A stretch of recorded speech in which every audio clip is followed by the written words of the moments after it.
And welcome back to SK1X and Copenhagen interpretation of quantum mechanics हम सबने पढ़ा होते हैं and it is such a theory or rather an interpretation of quantum mechanics कि किसी भी पार्टिकल को ऑब्जर्व करने पे वो particle out of the all the statistically possible positions according to its wave function एक पोजीशन एस्यूम करते हैं जब हम लोग इसे ऑब्जर्व करते हैं एंड इस चीज को collapse of the wave function कहते हैं। बट एक और इंटरप्रिटेशन है क्वांटम मैकेनिक्स में which doesn't rely on the concept of collapse of the wave function at all and what is that interpretation? Well that is called the many worlds interpretation and यही interpretation है जहां से originally the concept of multiverse आता भी है, the many universe concept and it doesn't just come out of string theory और something like that. Indeed एक quantum mechanics का इंटरप्रिटेशन है जहां से मल्टीवर्स का कंसेप्ट यू विल सी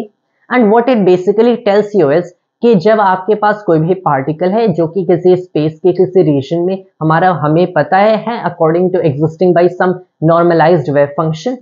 तब अगर हम लोगों ने इस पार्टिकल को ऑब्जर्व किया तो क्लियरली फोटॉन से इसे स्ट्राइक करते हैं then they go in our eyes and हम लोग इसे ऑब्जर्व करते हैं, लेकिन इसकी वजह से ये पार्टिकल अपना वेव नेचर भूल के ये पार्टिकल नेचर में आ जाते सिंस प्रीवियसली एक वेव नेचर में था एंड ये एक डेफिनेट पोजीशन एस्यूम कर लेते हैं अकॉर्डिंग टू कोपेनहेगन इंटरप्रिटेशन। लेकिन मैनी वर्ल्ड्स इंटरप्रिटेशन हमें बताते हैं कि इसका जो वेव फंक्शन है इसके वेव फंक्शन के हिसाब से जितने भी यहाँ पे पॉसिबल पोजीशंस हैं, स्टैटिस्टिकली पॉसिबल पोजीशंस हैं, ये अपने सारे पोजीशन को एस्यूम करते हैं, ये अपने सारे पोजीशन पे देखा जाते हैं in different worlds in different universes. So the difference between the two interpretation is something like this. Copenhagen interpretation में ये सिर्फ एक पोजीशन पे आया which is possible by it's accordingly bye it's wave function, जो कि इसका वेव फंक्शन अलाउ करता है एंड ये वहां पे क्यों आया? वेल इसे आप collapse of the wave function कहोगे which is the measurement paradox कि ये उसी पोजीशन पे क्यों आया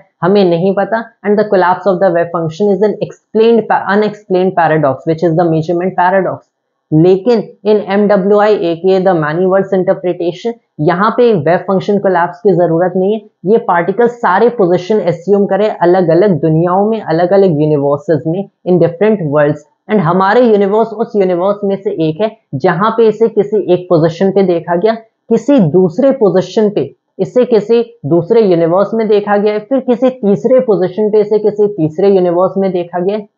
तो इस पार्टिकल को एक डेफिनेट पोजीशन एक सिंगल पोजीशन सेलेक्ट करने की जरूरत नहीं पड़ रही है, मतलब इसका वेव फंक्शन श्रोडिंगर इक्वेशन के हिसाब से ही इवॉल्व हो रहा है एंड यहाँ पे कोई आपको ऐसी पीक नहीं दिखेगी which is the collapse of the wave function as of Copenhagen's interpretation and that is why MWI is again quite a mainstream interpretation of quantum mechanics, but we just do not know कि quantum mechanics का कौन सा interpretation सही है कौन सा interpretation गलत है। They're all mathematically equivalent interpretations. It's just that MWI explains wave function and this process of observing the particle better than Copenhagen interpretation in the sense that it doesn't rely on the collapse of the wave function and फिर यहाँ पे कोई measurement paradox नहीं आता है। That was all for today's video of mine and thanks to all of us.